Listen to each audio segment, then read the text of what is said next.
My name is Blair Chen. I'm 34 years old, and I need to tell you about the night I was abandoned in an emergency room while hemorrhaging, and how my family's lies finally caught up with them in the most shocking way possible. At 11:15 on a Friday night, I called my mother from a hospital bed at Sacred Heart, bleeding internally from an ectopic pregnancy, terrified and alone, and she told me to stop being dramatic, because my sister Vanessa's engagement party was more important than my life. I couldn't believe what I was hearing. 52 guests were waiting at the Riverside Ballroom, and apparently, champagne and celebration trumped the fact that I was losing a baby and possibly my life. The betrayal didn't just sting. It shattered something fundamental, exposing a pattern I'd been denying for 26 years. I was the invisible daughter, the scapegoat, the family member who existed only to make the golden child shine brighter. I lost my baby that night, and I lost my family too. Or so I thought. For 8 years, I disappeared completely. Changed my number, moved to Seattle, rebuilt my life from scratch, and learned to live with the humiliation of knowing my own mother had chosen a party over my survival. But what I didn't know, what I couldn't have possibly imagined, was that someone had been there all along, watching from the back row, documenting my life through secret photographs and anonymous gifts, keeping track of every milestone I thought I was living entirely alone. Then, on Christmas Eve, a 6-year-old girl knocked on my door holding a leather-bound album filled with 8 years of hidden proof. Proof that my father had been loving me in silence, while my mother had been destroying my reputation with lies. The truth was so shocking, so completely opposite of what I'd believed, that when I opened that album and saw the evidence, I knew I had to do something I'd been avoiding for nearly a decade. I had to go back and confront the lie where it lived. What happened next exposed not just my mother's cruelty, but my sister's complicity, and it all unraveled in front of an entire church congregation on Christmas Eve. My mother had told everyone I suffered from a severe personality disorder, that my disappearance was a mental health crisis, that she was the martyred parent of a disturbed daughter, and she was about to give a speech about forgiveness and the daughter who'd abandoned her when I walked through those church doors with proof of what really happened. The karma that followed wasn't something I orchestrated. It was something truth demanded, a reckoning that had been building for years, waiting for the exact right moment to detonate. Because here's what I learned. When you're lied about long enough, when your reality is rewritten by people who should protect you, when your family betrays you so completely that you have to disappear to survive, eventually, the truth finds a way to surface. And when it does, it doesn't whisper. It roars. I still remember that night with perfect clarity, the fluorescent lights buzzing overhead at Sacred Heart Hospital at 11:15, the metallic taste of fear in my mouth, my hands trembling as I dialed my mother's number. There were 52 guests waiting at my sister Vanessa's engagement celebration at the Riverside Ballroom, and apparently, that mattered more than the fact that I was hemorrhaging internally, alone, terrified, and losing the baby I'd been carrying for 8 weeks. I couldn't believe what I was hearing. The casual dismissal, the irritation in her tone, like I'd interrupted her favorite television show instead of calling from a hospital bed where nurses were prepping me for emergency surgery. The betrayal burned hotter than the pain radiating through my abdomen, and in that moment, something inside me broke that had nothing to do with the ectopic pregnancy tearing me apart. I'd spent 26 years being the invisible daughter, the one who existed in the margins of our family photos, always slightly out of focus while Vanessa stood center stage bathed in golden light. My father, Marcus, would sit at the dinner table with his eyes downcast, pushing peas around his plate while my mother rattled off Vanessa's achievements. Dean's List again, promoted to senior associate, featured in the lifestyle section of the newspaper. He never said anything, never defended me, never acknowledged that I existed beyond the role of audience member in Vanessa's one-woman show. But sometimes, when Mom wasn't looking, he'd glance at me with this expression I couldn't quite read. Something that looked like apology mixed with shame. Like he was sorry but not sorry enough to actually do anything about it. Those silent glances were supposed to be enough, I guess, Some kind of Morse code for, "I see you suffering and I'm choosing to do nothing about it." The nurses wheeled me into pre-op at 11:47, and I remember watching the ceiling tiles slide past overhead, counting them to keep from crying. My phone sat silent in the plastic bag with my clothes and jewelry.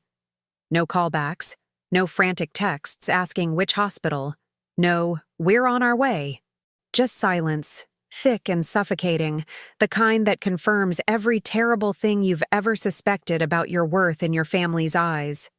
The anesthesiologist asked if anyone was coming, and I lied and said my boyfriend was parking the car, because admitting the truth felt like humiliation on top of injury. When I woke up 3 hours later in recovery, groggy and empty in ways I couldn't fully process yet, the first thing I did was look for flowers, for faces, for any sign that someone had cared enough to show up. The room was empty except for a nurse checking my vitals and the steady beep of machines reminding me I was still alive. I stayed in that hospital for 2 nights, and not a single member of my family walked through that door. No balloons, no cards, no awkward hovering at the foot of my bed, asking if I needed anything from the cafeteria. The silence was its own kind of violence, a confirmation that I'd been right all along. I was the backup daughter, the understudy who only got called on stage when the star was unavailable. My mother finally called on the 3rd day, after I'd already been discharged and was sitting in my apartment staring at the wall, and her voice had that performative concern that people use when they're checking a box, rather than actually caring. "We heard you're fine now, so there's no need to make this into some big drama," she said, like I'd orchestrated the whole medical emergency for attention. That's when I felt something click into place. Not anger exactly, but clarity, cold and sharp as a surgical blade. I changed my phone number that week, packed up my life and moved 400 miles north to Seattle, where rain fell constantly, and no one knew my name or my history. I didn't leave a forwarding address, didn't send a note explaining why, didn't give them the satisfaction of a dramatic exit scene they could reframe as proof of my instability. I just disappeared, the way you'd ghost a toxic relationship, because staying felt like slow poison and leaving felt like the first full breath I'd taken in years. I later learned my father had hired a private investigator after I vanished, the only way he knew how to make sure I was still alive. For 8 years, I built a completely new existence, finished my nurse practitioner degree, took a position at a community clinic in Capitol Hill, lived in a 500-square-foot studio apartment that was mine and only mine. But what I didn't know, what I couldn't have possibly known, was that someone had been watching the whole time, keeping track from a distance, attending the moments I thought I was living entirely alone. Christmas Eve arrived cold and relentless, the way it does when you've spent nearly a decade training yourself not to expect anything from the holiday. I was heating up soup in my narrow kitchen, planning to spend the evening watching old movies and pretending I wasn't lonely when someone knocked on my door at 7:30. I wasn't expecting anyone. My closest friend was in Portland with her family, and the Thai place downstairs didn't deliver. When I opened the door, there stood a little girl, maybe 6 years old, with Vanessa's eyes and my grandmother's stubborn chin, holding a leather-bound photo album against her chest like it was made of something precious and fragile. "Are you Aunt Blair?" she asked, and the world tilted sideways because I didn't even know Vanessa had a child, didn't know I was anyone's aunt, didn't know that any part of my old life had been searching for me. Vanessa was waiting downstairs in the car. She wouldn't come up herself. But before I could process any of that, before I could even form words, the little girl held out the album and said, "Grandpa Marcus made this for you. He said you needed to see the truth." The album was heavier than it looked, bound in caramel-colored leather with my initials embossed in the corner, EMC, in a font I recognized from the old bookstore my father used to take me to when I was small. I invited the little girl inside, learned her name was Sophie, and watched as she settled onto my secondhand couch with the confidence of someone who'd been taught she belonged in the world.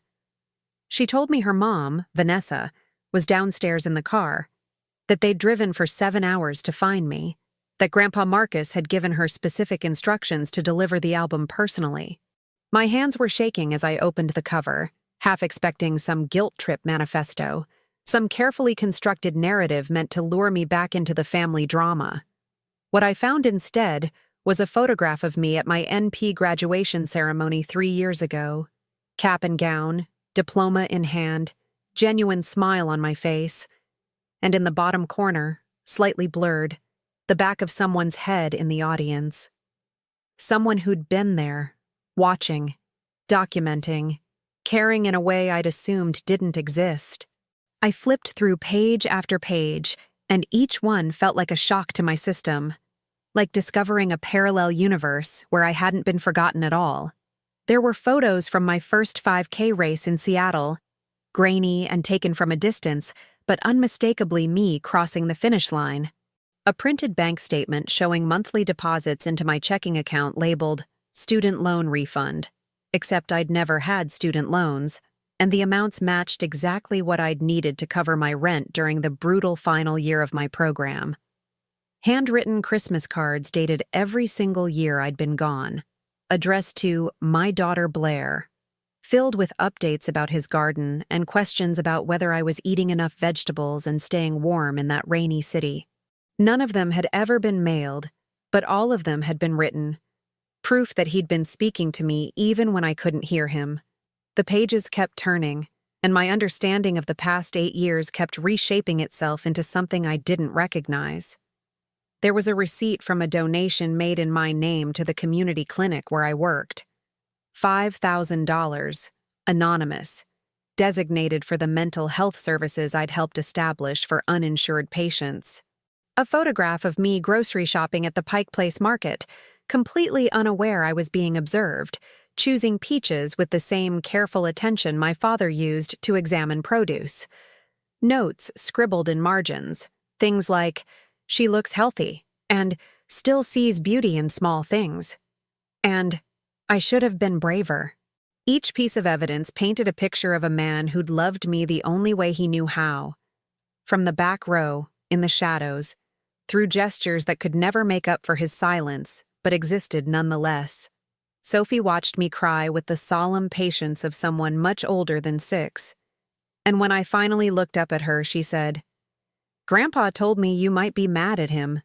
He said that would be okay. But he wanted you to know he never stopped being your dad, even when he was too scared to act like one."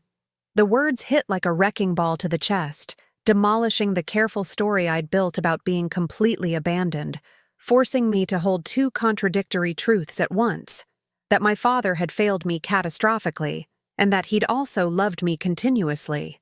I didn't know what to do with that information, how to reconcile the coward who let my mother dictate our family's emotional reality with the man who'd sat in the back row of my graduation ceremony, proud and hidden, documenting proof of my survival.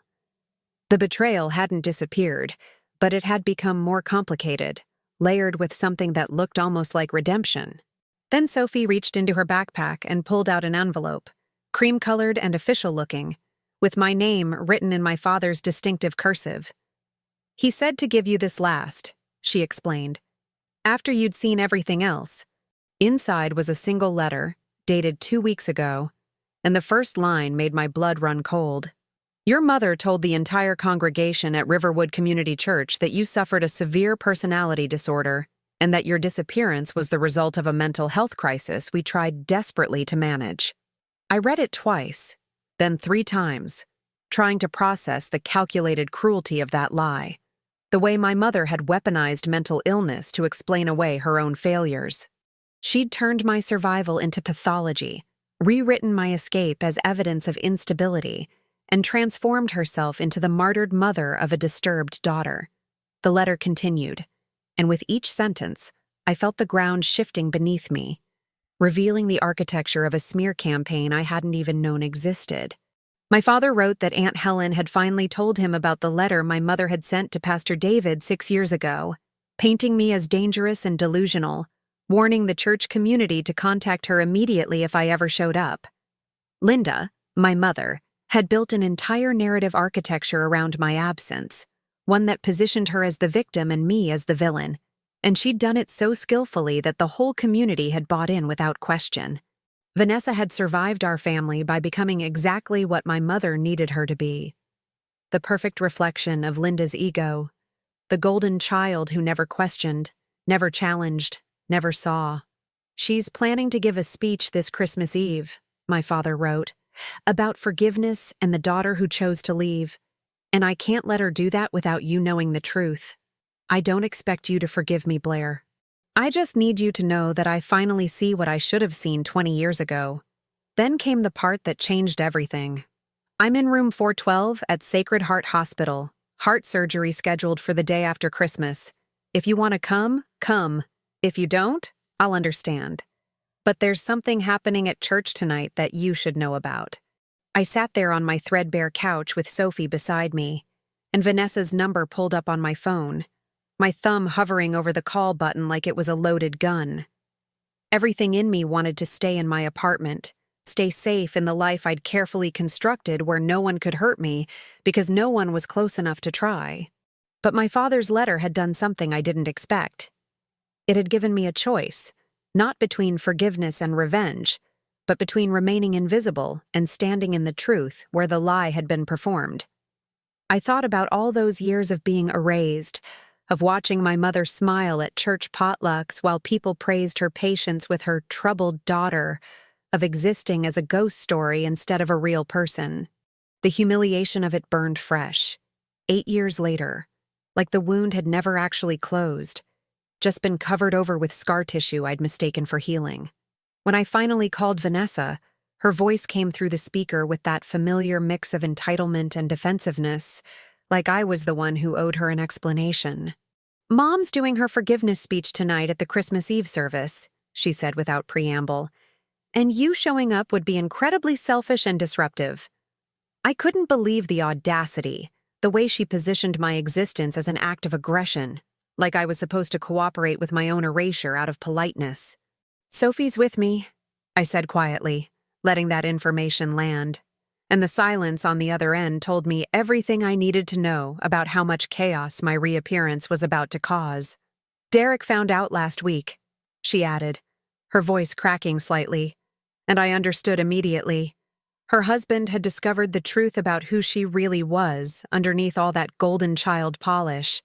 Vanessa had built her perfect life on the foundation of my absence, and now that foundation was cracking, threatening to swallow her whole. I told Vanessa I'd meet her outside Riverwood Community Church at 8 o'clock, and then I did something I hadn't done in years. I opened my closet and chose an outfit with intention. Not armor exactly, but close.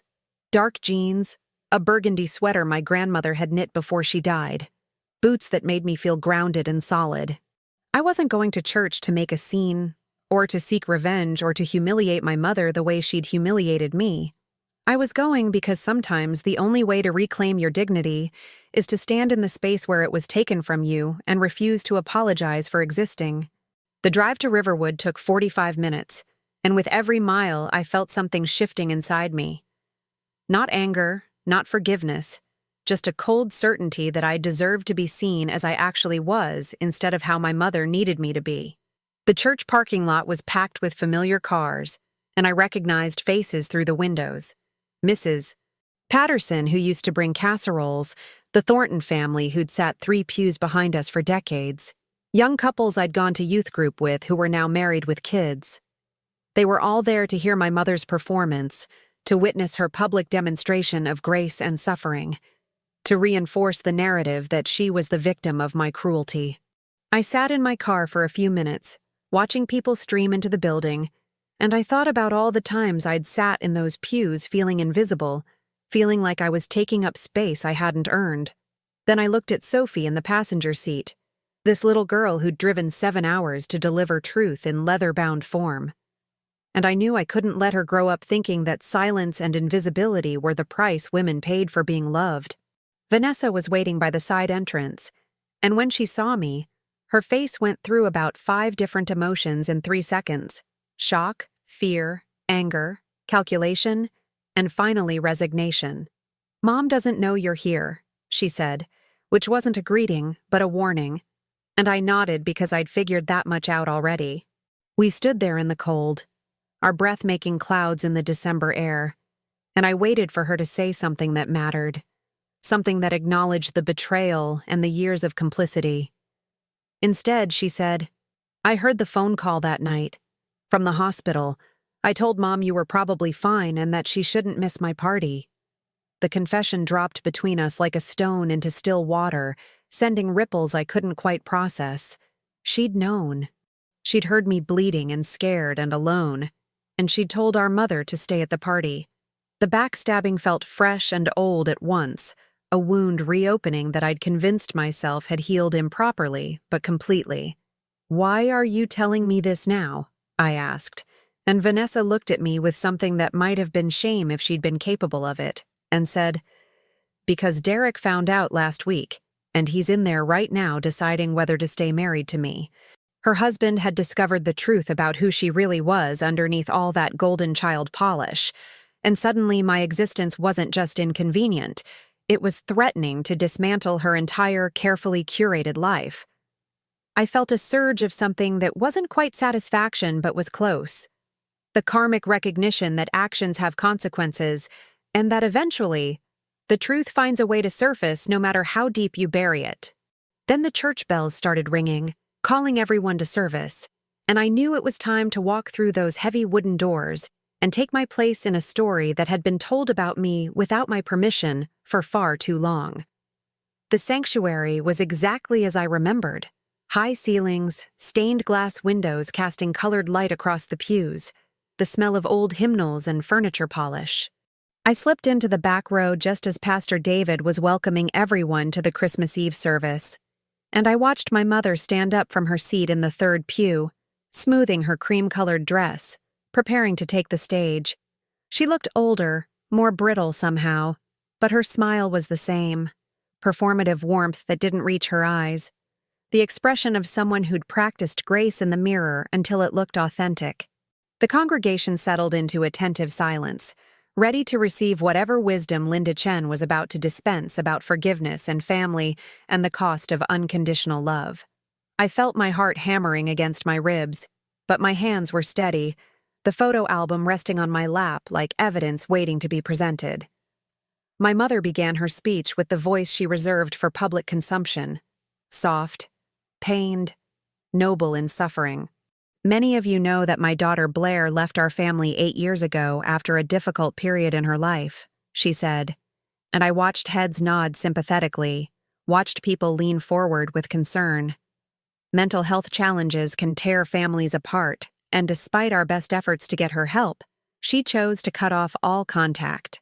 The lie was so smooth, so practiced, that I almost believed it myself for a second, almost wondered if maybe I had imagined the abandonment and the cruelty and the years of being treated like I was less than. But then I felt Sophie's small hand slip into mine. She'd followed me in and sat beside me without asking, and her presence anchored me in reality. I couldn't believe how easily my mother lied, how naturally the false narrative flowed from her mouth, how the whole community was drinking it in like truth. Then Linda's eyes found me in the back row, and I watched her face do this thing where the mask slipped for just a fraction of a second before snapping back into place.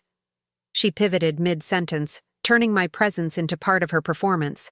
"And speaking of miracles, my daughter Blair is here tonight." The congregation turned to look at me, and I saw surprise and curiosity and judgment in their faces. Saw them trying to reconcile the mentally ill daughter with the calm woman sitting in the back pew. My mother descended from the stage with her arms outstretched, moving toward me like this was a planned reunion, like she'd orchestrated this moment of public forgiveness. She pulled me into a hug that felt like a trap, and I stood there rigid, refusing to perform the reconciliation she needed. Then she leaned close to my ear and whispered, "Don't you dare make a scene in my church." That whisper did something to me, unlocked something I'd been holding back for 8 years. Not rage exactly, but a refusal to cooperate with my own erasure. I pulled back from the hug and said, loud enough for the first few pews to hear, "I'm not here to make a scene, Mom. I'm here to tell the truth." I walked to the front of the church with the album in my hands, and Pastor David looked confused but stepped aside, giving me space at the microphone. The sanctuary was so quiet I could hear the heating system clicking on, hear someone's nervous cough 3 rows back. I opened the album to the page where my father had tucked my mother's letter. the one she'd sent to the pastor 6 years ago, and I started reading it aloud. My voice was steady, clinical, the way nurses sound when they're delivering difficult news, because facts don't need volume or theatrics to land with impact. Dear Pastor David, I read, I'm writing to inform you that my daughter Blair is experiencing a severe personality disorder that has caused her to make false accusations against our family.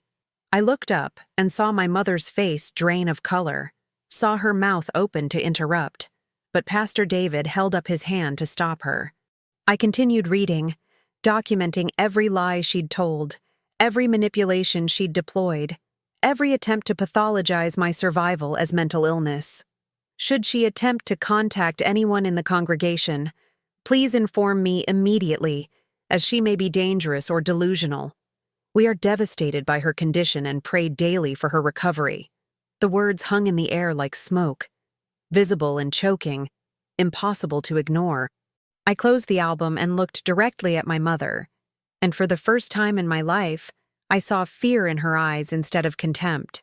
Pastor David cleared his throat, and when he spoke, his voice carried the weight of someone who'd been sitting with an uncomfortable truth for too long. I kept the original letter, he said, because something about it never felt right. Linda told me Blair was dangerous, but every interaction I'd ever had with Blair suggested the opposite. When I tried to follow up, to offer pastoral support, Linda became defensive and told me to mind my own business. The congregation was no longer looking at me with confusion. They were looking at my mother with something that resembled shock and dawning understanding. She'd weaponized the church, used their compassion as ammunition, turned their concern into a tool of control. And now, standing in front of everyone, the lie was exposed in a way that couldn't be walked back or reframed. Then Derek stood up from his seat next to Vanessa, and I knew from his posture that he was about to detonate whatever remained of my mother's carefully constructed narrative. Derek moved to the center aisle with the grim determination of someone who'd been carrying a secret that had finally gotten too heavy to hold. He looked at Vanessa first, and I saw her shake her head slightly, a plea for him to stay silent, but he turned away from her and faced the congregation instead. I need to say something, he started, his voice rough with emotion, because I can't be part of this lie anymore. The church fell into the kind of silence that feels physical, like the air itself was holding its breath, waiting. 8 years ago, on the night of our engagement party, Blair called from the emergency room.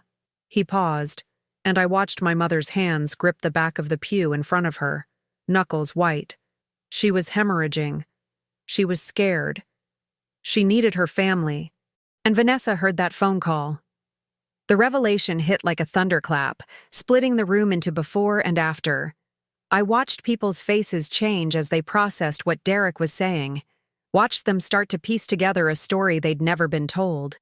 Vanessa told Linda that Blair was probably being dramatic and convinced her not to leave the party. Derek continued, and his voice cracked on the words. Blair lost her baby that night, alone. While 52 people celebrated downstairs, and her family chose champagne over her life, I felt tears sliding down my face. Not from grief, but from the strange relief of being seen, of having the truth spoken aloud by someone who had no reason to protect me. The infidelity wasn't sexual. It was emotional, familial, a betrayal so complete that it had rewritten the architecture of my entire life. My mother tried to salvage the situation with her usual tactics. That's not how it happened. Derek is confused. He wasn't even there. But her voice had lost its authority. People were standing now, some moving toward the exits, others clustering in small groups, whispers spreading like wildfire through dry grass. Mrs. Patterson walked up to me with tears in her eyes and said, I'm so sorry, honey. We didn't know. We should have asked more questions. Her kindness broke something open in me, made me realize that not everyone had been complicit, that some people had simply been lied to and had believed the lie because why wouldn't they trust a mother's account of her own daughter? The justice I'd come for wasn't about revenge or public humiliation. It was about this, about being seen accurately, about having my reality confirmed by witnesses who mattered. Linda tried one more time to reclaim control, invoking her position in the church, her years of service, her standing in the community. But Pastor David interrupted her gently and said, "Linda, I think it's time for you to step down from the women's ministry leadership while we work through this." The congregation wasn't jeering or angry. They were sad, disappointed, recognizing that they'd been manipulated into participating in someone's emotional abuse. My mother looked around the sanctuary, searching for allies, for anyone who would defend her version of events, and found nothing but uncomfortable silence and averted eyes. Then she did what she'd always done when she couldn't control the narrative. She left, walking through the heavy wooden doors with her head high, alone, performative dignity intact, even as her power dissolved behind her. The service didn't continue. How could it after that explosion of truth? But people didn't rush to leave either. They lingered in small groups, processing, apologizing, asking questions I wasn't sure I had the energy to answer. Vanessa sat in her pew looking devastated, and I felt an unexpected pang of something that wasn't quite sympathy, but wasn't satisfaction either. She'd been shaped by the same family dynamics that had crushed me, except she'd been formed in the image of our mother's needs rather than cast aside for failing to meet them. The family drama had finally caught up with all of us, and now we were standing in the wreckage trying to figure out what, if anything, could be salvaged. Sophie tugged on my sleeve and said, "Grandpa's waiting for you. He said he'd be in room 412, and he said to come tonight if you could." I looked at Vanessa, and she nodded slightly, a gesture that might have been permission or might have been resignation. "I'll take Sophie home," she said quietly, and for the first time in 8 years, she looked at me like I was a real person instead of an obstacle to her happiness. "I don't know how to fix this, Blair. I don't even know if it can be fixed." I didn't have an answer for her because I didn't know either. Forgiveness felt too big, too generous for what had been done. But hatred felt exhausting, a weight I didn't want to carry anymore. "Maybe we start with the truth," I said, "and see where that takes us." Then I grabbed my coat, hugged Mrs. Patterson one more time, and walked out into the cold December night, heading toward Sacred Heart Hospital and a conversation 8 years in the making. The truth had been exposed, the lies dismantled, and now I had to decide what to do with the wreckage left behind. The hospital at night has a specific kind of quiet, not peaceful, but suspended, like everything's holding pattern until morning. I rode the elevator to the 4th floor with my stomach in knots, rehearsing and discarding opening lines, trying to prepare for a conversation I'd imagined 1,000 times, but never actually believed would happen. It felt cruelly ironic that he was in the same hospital where I'd almost died 8 years ago. Sacred Heart, room 412 at the end of the hall. Through the small window in the door, I could see my father sitting up in bed, looking smaller than I remembered, older, his face drawn with something that looked like fear and hope mixed together. I stood there for a full minute, my hand on the door handle, giving myself permission to turn around and leave if that's what I needed. But then I thought about Sophie delivering that album, about 8 years of back row documentation, about love expressed in ways so small and broken they'd been invisible until now. When I pushed open the door, Marcus looked up and his face did something complicated. Relief and shame and joy and sorrow all at once. "You came," he said, his voice rough, and I heard decades of regret packed into those 2 words. I pulled a chair close to his bed and sat down, and we stared at each other across 8 years of silence, across a lifetime of him choosing peace over protection, across the wreckage of what our family had been and the question of what it could become. "I should have been braver," he said finally, tears streaming down his weathered face. "I should have stood up to your mother. I should have come to the hospital that night. I should have protected you from her a long time ago." The apology was real, unqualified. The kind that doesn't ask for immediate forgiveness but simply acknowledges the wound. I wasn't ready to say, "I forgive you." That felt premature, unearned, like skipping to the end without walking through the middle. But I was ready to be present, to sit in the same room and hold space for the complexity of loving someone who'd failed you catastrophically but hadn't stopped loving you in their limited, insufficient way. Why the album? I asked, because I needed to understand the logic of his choices, the architecture of his cowardice and his care. Why not just call me?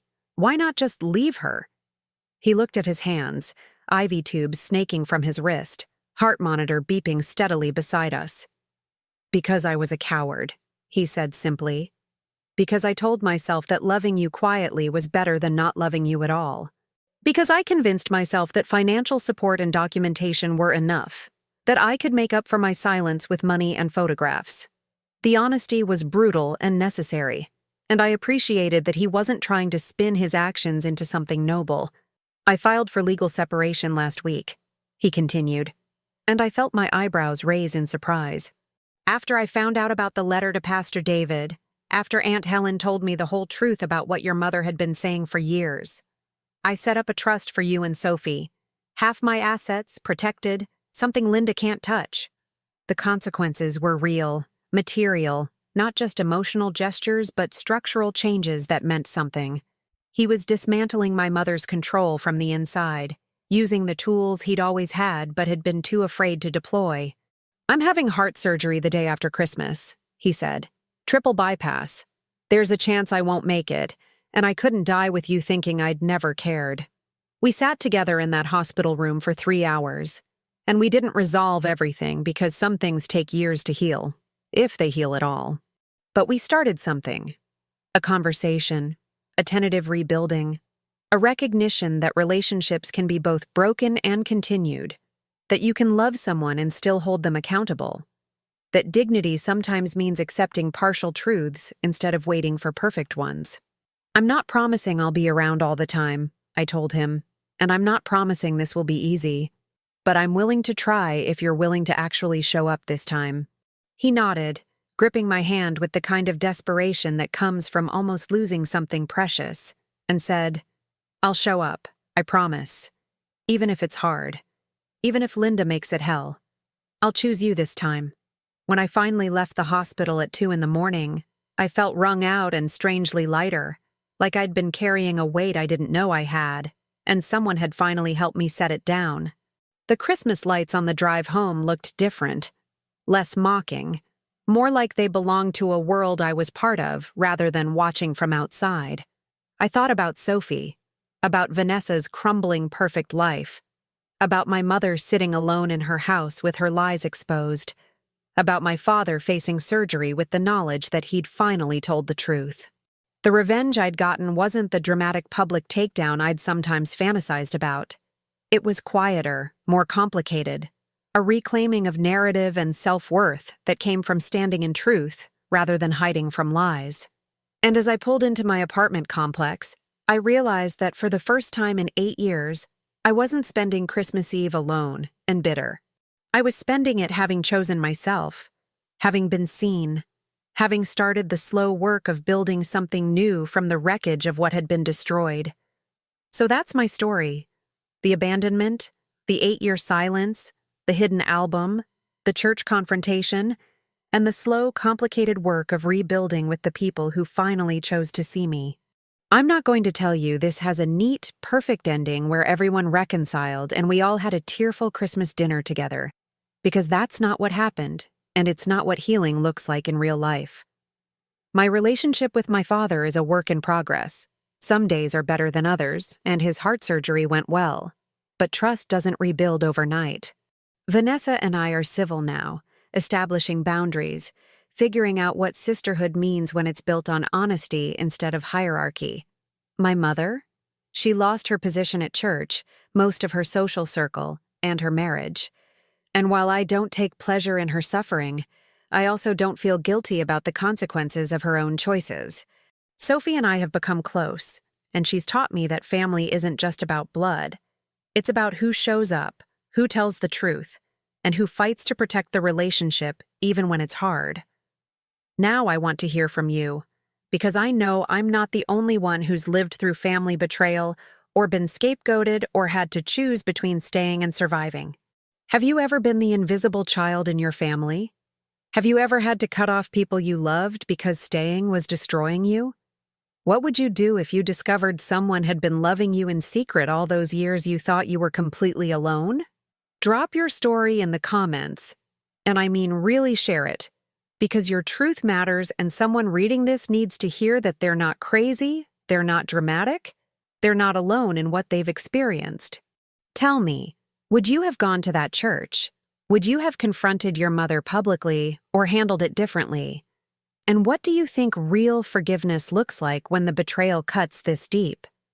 If this story resonated with you, if it made you think about your own family dynamics or gave you permission to trust your reality even when people gaslight you, do me a favor. Subscribe to this channel and turn on notifications. I share stories like this regularly. Real, raw accounts of betrayal, revenge, justice, and the messy work of reclaiming your dignity when people try to erase you. These aren't fairy tales with perfect endings. They're survival stories from people who refuse to stay silent about what was done to them. Hit that bell icon so you don't miss the next one, because I promise you, there are more truths coming that will make you question everything you thought you knew about family loyalty, unconditional love, and what it really means to choose yourself. Your story matters. Your truth matters, and you deserve to be seen.